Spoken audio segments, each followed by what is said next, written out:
Hey, what's up, guys? This is my review of the Moto G7 in 2020. Um, First off, I'm just gonna go over the build quality and the design. As you can see, there's a teardrop notch right up there. It's a big screen. Let me just go over how it looks. Here on the bottom, you get the speaker USB-C, so that's pretty good. Got an audio jack. On the right side, got the power button, got the volume rocker, and you got this like chrome trim. So, got the SIM tray and the SD card slot, got the microphone. Yeah, it's a very sleek phone. It feels good. Feels good in the hands. Got the fingerprint sensor, which is the Moto logo right here. Got your dual camera with the flash. I got the clear white color. And has a nice weight to it. Not too heavy. A nice big screen.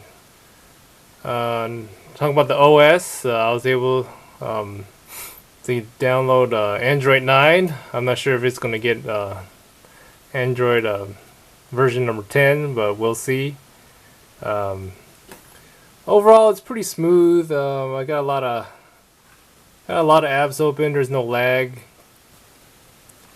and yeah. So the design, I like it.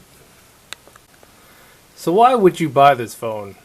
You know, if you don't have $1,000 to buy an iPhone, this is a solid choice. It has a good camera. It's a big 6.2-inch screen, and solid specs. Like it has 4 gigabytes of RAM, which is like pretty amazing. And you know, like I really like the screen. It has like saturated colors. It's bright, and like the OS, it goes pretty fast. And when I open apps, it doesn't lag at all. So overall, it's a really solid phone. And it won't cost you an arm and a leg. It only sets you back around $200. And it got solid specs. So let me just go over that with you. It's a 6.2-inch Gorilla Glass screen, full HD, 403 ppi, so it gets pretty bright. Has that teardrop notch, like I mentioned before. It has a Snapdragon 632, so that's mid-range. 64 gigabytes of storage, 4 gigabytes of RAM. Water resistance, but there is no IP rating. This thing does has dual band Wi-Fi, so that's pretty good. And battery, 3,000 milliamps. It's not the largest battery, but it'll definitely get you going throughout the day. It has turbo power charging, so it charges really fast. Claims to have 9 hours of power with 15 minutes of charging.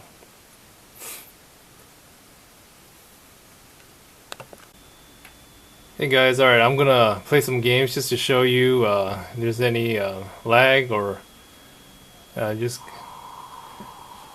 gonna show you how it runs. Just bear in mind though, I'm a light gamer, so I don't really play Fortnite and all those other games.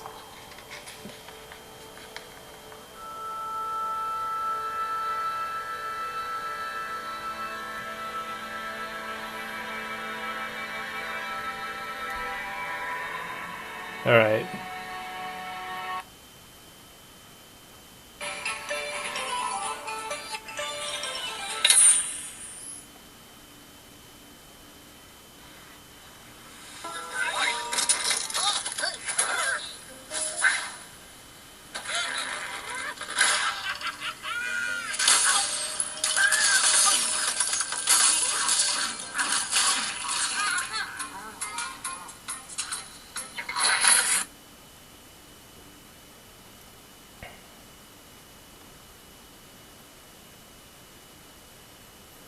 Of course, gotta play Temple Run.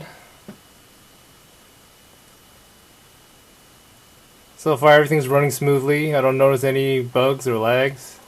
Got 4 or 5 apps open, running smoothly.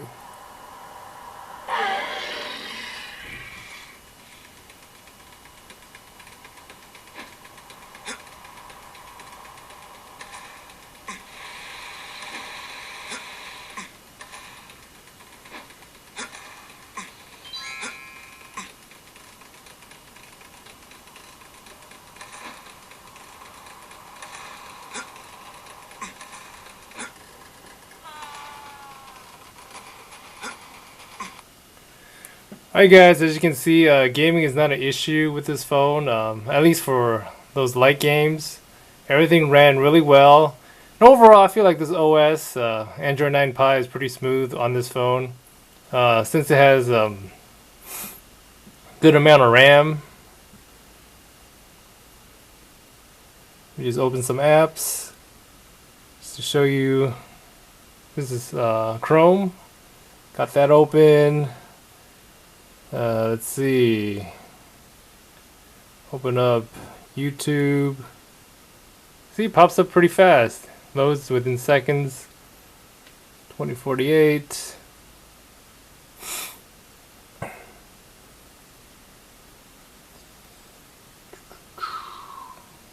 Moto.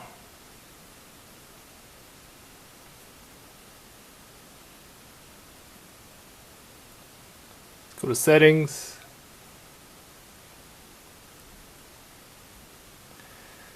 Alright, so yeah. Overall, I didn't notice any lagginess. At least not compared to the Moto E5, which, well, I felt like ran pretty slowly.